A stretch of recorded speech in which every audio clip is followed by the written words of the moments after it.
নমস্কার, খবর দিনভর নিয়ে আপনাদের সাথে আমি প্রিয়াঙ্কা। শুরুতে আমাদের নজর রাখতেই হচ্ছে বিধানসভার দিকে, কারণ মুখ্যমন্ত্রী হওয়ার পর বিধানসভায় শুভেন্দু অধিকারী বিধানসভায় মুখ্যমন্ত্রীকে গার্ড অফ অনার ঠিক 10:41 তিনি পৌঁছন। মুখ্যমন্ত্রী শুভেন্দু অধিকারী তিনি বিধানসভায় পৌঁছন আর বিধানসভায় মুখ্যমন্ত্রীকে গার্ড অফ অনার দেওয়া হয়। জুতো খুলিয়ে প্রণাম করে বিধানসভায় ঢোকেন মুখ্যমন্ত্রী। তবে তার আগে যে ছবি আপনাদেরকে দেখাবো, বিধানসভায় শুভেন্দু অধিকারী তিনি ঠিক 10:41 পৌঁছন আর বিধানসভায় মুখ্যমন্ত্রীকে গার্ড অফ অনার। পারাদীপ প্রতিনিধি আমাদের সঙ্গে রয়েছেন, সরাসরি একটু পারাদীপের সঙ্গে কথা বলবো। পারাদীপ, পশ্চিমবঙ্গের নবম মুখ্যমন্ত্রী হিসেবে নতুন ইনিংস শুরু শুভেন্দু অধিকারীর, আর বিধানসভায় পৌঁছতেই গার্ড অফ অনার। সেই সময় ছবিটা একবার তোমার থেকে বুঝবো।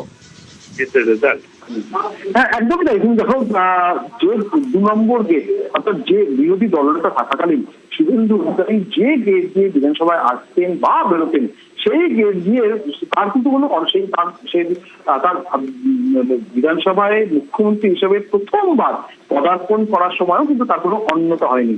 সচরাচর যে গেট দিয়ে তিনি যাতায়াত করতেন সেই 2 নম্বর গেট দিয়ে তিনি এসেছেন এবং আসার পরেই প্রথমেই তিনি যেটা করেছেন, যে ডক্টর বি.আর. আম্বেদকর তার মূর্তিতে মাল্যদান করেছেন এবং প্রথমাধিক তারপরে তাকে গার্ড অফ অনার দেওয়া হয় এবং গার্ড অফ অনার নেওয়ার পরে তিনি সংক্ষিপ্ত যে একটি দুটি কথা বলেন, তাতে কিন্তু এই জয়কে তিনি বলেন মানুষ কথা বলেছে, গণতন্ত্রের জয় হয়েছে, এইটুকুই তিনি বলেছেন, এইটুকু বলার অবকাশ পেয়েছেন।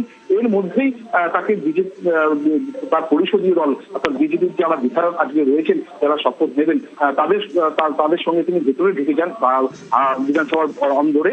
এবং এই মুহূর্তে মুখ্যমন্ত্রীর জন্য যে বরাদ্দ কক্ষ রয়েছে, একেবারে পারাদীপ তুমি আমাদের সঙ্গে থাকো। যে ছবি এই মুহূর্তে আপনাদেরকে দেখাচ্ছি, বিধানসভায় যখন 10:41 পৌঁছন শুভেন্দু অধিকারী, তারপরেই তাকে গার্ড অফ অনার দেওয়া হয় আর এরপরেই জুতো খুলে প্রণাম করে বিধানসভায় ঢোকেন মুখ্যমন্ত্রী শুভেন্দু অধিকারী। আবির প্রতিনিধি আমাদের সঙ্গে রয়েছেন। আবির, বিরোধী দলনেতা থেকে মুখ্যমন্ত্রী শুভেন্দু অধিকারী, পশ্চিমবঙ্গে প্রথমবার সরকার করেছে বিজেপি, আর তারপরেই বিধানসভায় প্রবেশ, একেবারে পুজো করে যে ছবি আমরা দেখতে পাচ্ছি, কতটা তাৎপর্যপূর্ণ?